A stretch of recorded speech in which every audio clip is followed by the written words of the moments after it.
போர் நின்னா மட்டும்தான் நிக்கிற இறுதி நிமிடத்துல கூட பெரிய அளவுல ட்ரிகர் பண்றதுக்கான வாய்ப்புகள் எல்லா யுத்த காலத்திலயும் ஜாஸ்தி. இங்க ரொம்ப மோசம். காரணம் உக்ரைன் இங்க யுத்தத்துல இல்லவே இல்ல. உக்ரைனை இயக்குறது முழுசா அமெரிக்கா. அமெரிக்க நிலப்பரப்புகள் யுத்தத்துக்குள்ள இல்ல. இதுதான் இங்க கூடுதலான சிக்கல். அந்த மாரி ஒரு பெரும் சிக்கல்ல தான் இந்த யுத்தம் இருக்கு. அப்படி இருக்கும்போது ரஷ்யா நிலப்பரப்புக்குள்ள உக்ரைனோட வீரர்களோட எண்ணிக்கை அப்படிங்கிறது எவ்வளவு அப்படின்னு ஒரு பயலும் வாய தொறந்து சொல்ல மாட்டேங்கிறாங்க. அமெரிக்க ஏஜென்சிகளும் கிடையாது. அதே மாரி ரஷ்ய டெலகிராம் சேனல்களும் தோராயமா இவ்வளவு வீரர்கள் உள்ள இருப்பார்கள்னு சொல்றதுக்கு பதிலா, இவ்வளவு வீரர்கள கொன்று குமிக்கிறோம் அப்படின்னு அக்யூரேட்டான டேட்டாக்கள நாள்தோறும் ரிலீஸ் பண்றார்கள். இதுல அக்யூரேட் எங்க இருந்து வருது அப்படின்னா, இத சேலஞ்ச் பண்ணவே மாட்டேங்குது உக்ரைன் தரப்பு. அதுக்கு 2 ரீசன் அவர்கள் சொல்றார்கள்.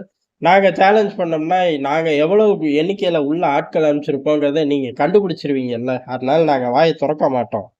அப்படின்னு ஜெலன்ஸ்கிக்கு தம்பி மாரியே அவர்களோட டெலகிராம் சேனல்கள் பூரா இயங்குது. சரி ஏதோ ஒண்ணு. இப்ப ரஷ்யா சொல்லியிருக்க எண்ணிக்கை அப்படிங்கிறது தாறுமாறான எண்ணிக்கை. சுமார் 7,800 வீரர்கள கொன்று குமிச்சிருக்கோம் அப்படின்ருக்கார்கள். அது மட்டும் கிடையாது. முதல் தடவையா ஆயிரக்கணக்கான கைதிகளை நாங்க எடுத்திருக்கோம் அப்படின்ருக்கார்கள். அது சம்பந்தப்பட்ட விஷயங்கள்லாம் பிறகுதான் வெளியில வரும் அப்படின்னு அவர்கள் சொல்லியிருக்கார்கள். அப்ப ஏறக்குறைய 7,800 வீரர்களை இதுவரை உக்ரைன் தரப்பு இழந்திருக்கு அப்படின்னா, கட்டாயம் காயம் பெற்று வெளியேறி இருக்கவர்கள் இதுல பாதி, இல்ல ஒரு 1000, 2000 கூட இருக்கறக்கு அதிக வாய்ப்பு இருக்கு. அப்போ ஒரு கணிசமான ராணுவத்த அந்த சைடு திசை திருப்புனது மூலியமா என்ன உக்ரைனுக்கு கிடைச்சுச்சு அப்படின்னு கேட்டா, ஒண்ணுமே கிடைக்கல அப்படிங்கிறதா இந்த வீரர்களோட உயிரிழப்பு, அமெரிக்க ஆயுதங்கள் இழப்பு அப்படின்னு எல்லாமே பெரிய அளவு சேதாரம் தான். உதாரணத்துக்கு இந்த ஆப்பரேஷன்கள்ல இதுவரை அவர்கள் இழந்த கனரக வாகனம், பீரங்கிகள் அப்படின்னு பார்த்தா அது 75. கனரக வாகனங்கள் அப்படின்னு பார்த்தா அதுவுமே ஏறக்குறைய 92 அப்படிங்கிற எண்ணிக்கையில போகுது. இப்படி எண்ணிக்கைகள் தாறுமாறா போய்க்கிட்டே இருக்கு. ஆனா ரிசல்ட் இல்ல. ரிசல்ட் இல்லாட்டி பரவால்ல. வீரர்களோட பலி எண்ணிக்கையும் கூடிக்கிட்டே இருக்கு. சரி இவ்வளவு கூத்து இந்த பக்கம் ரஷ்யாவுக்குள்ள நடக்குது. சரி ரஷ்யாவுக்கு வெளியில அதாவது உக்ரைனுக்குள்ள என்ன நடக்குது அப்படின்னு கேட்டா, நாள்தோறும் கிராமங்கள் கை விட்டு போகுது. அது ஒரு தொடர் கதையாவே ஆயிக்கிட்டு இருக்கு. ஏறக்குறைய டொனெட்ஸ்க் பிராந்தியம் ரொம்ப சுலபமா ஈஸியா உள்ளுக்குள்ள போயிருச்சு. ஏகப்பட்ட செட்டில்மெண்ட்டுகள் ரொம்ப காலமா ஸ்ட்ரகிள் குடுத்த இடங்கள் கூட ஃப்ரீயா ரஷ்ய ராணுவம் முன்னேறி போய்க்கிட்டு இருக்கிறத பார்க்குறோம். இது பத்தாது அப்படின்னு டொனெட்ஸோட அடுத்தடுத்த செக் போஸ்ட்டுகள பாதுகாத்துக்கிட்டு இருந்த ஏகப்பட்ட வீரர்கள், படைகள் அந்த பொசிஷன்ல இருந்து ஆட்டோமேட்டிக்கா கிளஞ்சு ஓடிட்டார்கள். அந்த மாரி 4 முக்கியமான ஏரியால இருந்து உக்ரைன் படைகள் முழுவதும் ஒரு பய கூட நிக்கல. அங்க உத்தரவு குடுக்குற ஆட்கள்ல இருந்து கடைசி கட்ட ஆட்கள் வரை எல்லாரும் திட்டமிட்டு ஒரே ஜோர்ல ஆயிட்டார்கள் அந்த பகுதியில இருந்து. அந்த பகுதிய நோக்கி ரஷ்ய ராணுவம் ரொம்ப ஃப்ரீயாவே முன்னேறுது. ஏன்னா சொல்லிட்டு தான் ஓடி போயிருக்காய்ங்க. எது ரஷ்ய ராணுவத்தோட கம்யூனிகேஷன் லைன்ல சொல்லிட்டு தான் கிளம்பியே போயிருக்காங்க. அந்த அளவுக்கு நிலைமை சிக்கலாகி போச்சு. காரணம் என்ன அப்டின்னா, இந்த பகுதிகள் விழப்போகுதுங்கிறது 1. விழப்போகுதுங்கிறக்காக இங்கேருந்து நம்மள ரீப்ளேஸ் பண்ணி திருப்பி வேற பகுதிகளுக்கு அனுப்புனா, அது உக்ரைனுக்குள்ள இருந்தா ஓகே. உக்ரைனுக்கு வெளிய ரஷ்யாவுக்குள்ள அனுப்புனா, இப்படி பல குளறுபடிகள். மனநிலையே பாதிக்கப்பட்டுருச்சு உக்ரைன் ராணுவத்துக்கு அப்படின்னு சொன்னாலும் தப்பு கிடையாது. காரணம் என்னன்னா, இவர்கள் குடுக்கக்கூடிய உத்தரவு அந்த மாரி தான்.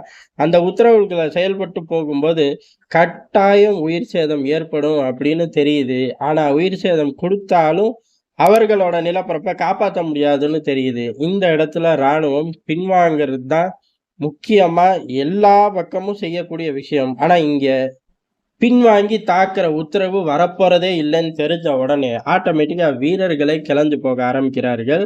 பொசிஷன்ல இருந்து ஓடுறது உக்ரைனுக்கு இது புதுசு கிடையாது. இருந்தாலும் இந்த தடவை கூடுதல் பரபரப்பு. ஏன் அப்படின்னா முன்னேறி வரக்கூடிய ரஷ்ய ராணுவத்தோட வேகம் ஏற்கனவே கணிசமா உயர்ந்திருக்கும்போது, இந்த மாதிரி ஒவ்வொரு செயல்களும் ஜாஸ்தி ஆகிக்கிட்டே தான் போகும். சரி ரஷ்யாவுக்குள்ள அனுப்புன படையும் மைலேஜ் எடுக்க முடியல.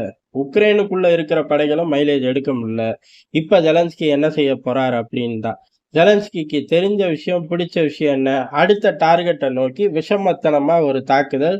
அந்த தாக்குதல் மூலியமா தனக்கோ, தன் நாட்டுக்கோ எந்த மைலேஜும் இருக்காது. ஆனா பெரிய ஒரு பரபரப்பு இருக்கும். ரஷ்யாவுக்குள்ள நாங்க இவ்வளவு பெரிய சம்பவம் பண்ணிட்டோம் பாரு அப்படிங்கிற மாரி. ஆனா அது ராணுவ ரீதியில செஞ்சிருந்தா கூட பரவால்ல. தீவிரவாதிகள் மாரி மக்கள் குடியிருப்புல போய் பெல்கிராட் பகுதியில ஒரு தாக்குதல நடத்தியிருக்காங்க. முழுக்க முழுக்க மக்கள் குடியிருப்பு தான். அங்க கச்சா எண்ணெய் மையமோ, இல்ல ராணுவ அணிவகுப்போ, ராணுவத்தோட சப்ளை செயினோ எதுவுமே கிடையாது. அந்த இடத்துல நடத்துனது மூலியமா 5 ரஷ்யர்கள் இறந்திருக்கார்கள். 37 பேரு கிட்ட காயமடைந்திருக்கார்கள். பல குடியிருப்புகள் பத்தி எரியுது. இப்ப பெல்கிராட தொட்டதுக்கு என்ன காரணம்? ஏற்கனவே கர்ஸ்க் போன்ற பகுதிகள்ல சண்டை ஓடிக்கிட்டு தான் இருக்கு. அங்க பெரிய அளவு மைலேஜ் எடுக்க முடியல. அடுத்து கிரிமியாவை நோக்கி ஒண்ணுமே மிசைல்களும் பண்ண முடியல.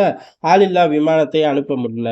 இப்போ உக்ரைன்ல உள்ள பல பகுதிகள், பல கிராமங்களும் நாள்தோறும் நிமிடத்துக்கு நிமிடம் ரஷ்யா கைவசம் போய்க்கிட்டே இருக்கு. இத பூரா தடுக்காம இந்த பெல்கிராட் ஒரு தாக்குதல் மூலியமா ரஷ்ய ராணுவத்துக்கு அதிர்ச்சி குடுக்க முடியுமா? இல்ல ரஷ்ய அதிபருக்கு தான் பெரிய அளவு ஒரு வீழ்ச்சிக்கு பிள்ளையார் சொல்லி போட முடியுமான்னு கேட்டா, 2மே இல்லை அப்படிங்கிறது தான். ஆனா இந்த தவற தான் முதல்ல இருந்து இன்னைக்கு வரையும் ஜெலன்ஸ்கி செய்றாரு. அவர் பதவியில உட்கார்ற வரையும் இத செஞ்சுக்கிட்டே தான் இருப்பாரு. ஆனா இதுக்கான பதிலடிய அனுபவிக்க போறது என்னமோ உக்ரைன் மக்களும், உக்ரைன் ராணுவம் தான். அத தெரிஞ்சு புரிஞ்சுக்கிட்டனால தான் மக்கள் மாரி ராணுவமும் இப்ப பின்னோக்கி ஓடுது அப்படிங்கிறத பார்க்க முடியுது. ஆனா இதோட அடங்க போறது கிடையாது. அடுத்தடுத்த சம்பவங்களும் இன்னும் வெறித்தனமா தான் நடக்கும். நமக்கு தெரிஞ்ச வரையும் இதே வேகத்துல போச்சு அப்படின்னா, ரஷ்யா இந்த 4 பிராந்தியங்கள் மட்டும் கிடையாது. 4 பிராந்தியத்துக்கு ஈக்குவலா ஒரு பஃபர் ஜோனையும் உருவாக்காம ஓயவே ஓயாது. ஏன்னா அந்த அளவுக்கு அவர்களுக்கு இப்ப வீரியம், வேகம், தடையில்லா ஒரு முன்னேற்றம் கிடைச்சுக்கிட்டு இருக்கும்போது, இந்த குட்டி, குட்டி சீண்டல்கள் இன்னமும் தான் இந்த 3யும் அதிகப்படுத்தும். அது ரஷ்யாவுக்கு தான் மைலேஜ், உக்ரைனுக்கு அதல பாதாளத்துக்கு கீழ ஏதாச்சும் ஒரு லொகேஷன்ல இடம் கிடைச்சாலே பெரிய விஷயம்.